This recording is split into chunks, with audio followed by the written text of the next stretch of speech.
ចិត្តមិនតនបានព្រោះធ្លាប់ជាសង្សារនឹងគ្នាតែមកពីបងទេ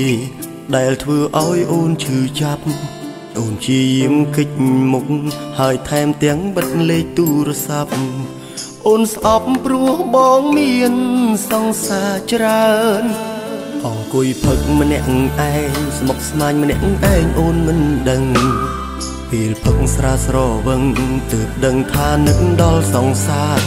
ចង់ខលទៅពេលមីងតើអូននៅជាមួយអ្នកណាឬអូនមានអ្នកថ្មី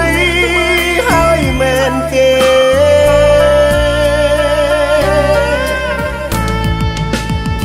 ទោះបីផឹកដល់ស្លាប់ខ្លួនក៏អូនមិនវិលវិញដែរទោះបីកាយក៏អូននៅ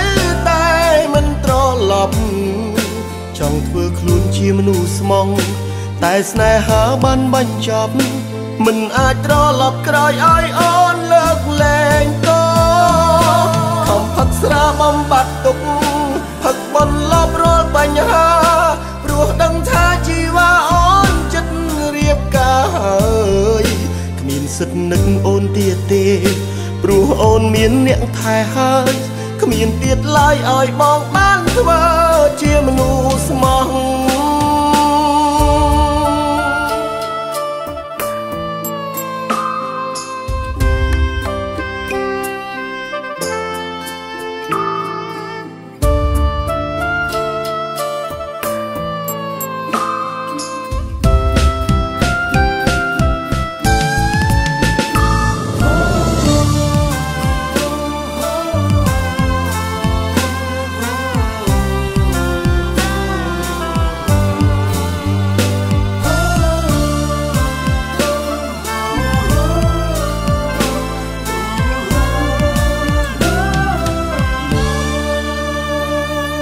ចិត្តមិនតនបានព្រោះធ្លាប់ជាសង្សារនឹងគ្នា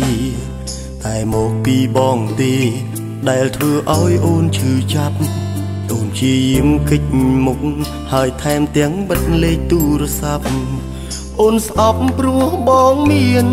សង្សារច្រើនអង្គុយផឹកម្នាក់ឯងស្មុគស្មាញម្នាក់ឯងអូនមិនដឹងពេលផឹកស្រាស្រវឹងទើបដឹងថានឹកដល់សង្សារចង់ខលទៅពេលមីងតើអូននៅជាមួយអ្នកណាឬអូនមានអ្នកថ្មីហើយមែនទេ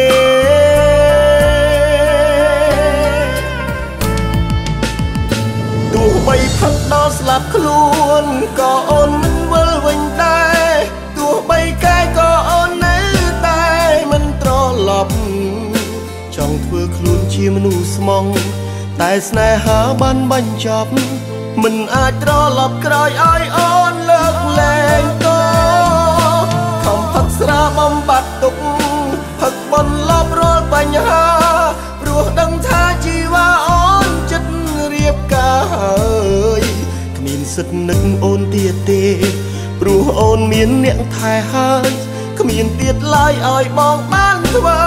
ជាមនុស្សស្មោះ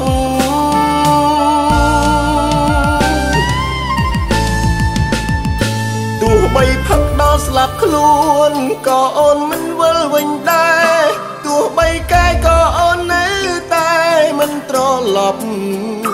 ចង់ធ្វើខ្លួនជាមនុស្សស្មោះតែស្នេហាបានបញ្ចប់មិនអាចត្រឡប់ក្រោយឲ្យអូនលើកលែងតខំផឹកស្រាបំបត្តិទុកផឹកបន្លប់រាល់បញ្ហាព្រោះដឹងថាជីវ៉ាអូនចិត្តរៀបការហើយគ្មានសិទ្ធនឹកអូនទៀតទេព្រោះអូនមានអ្នកថែហើយគ្មានទៀតឡើយឲ្យបងបានធ្វើ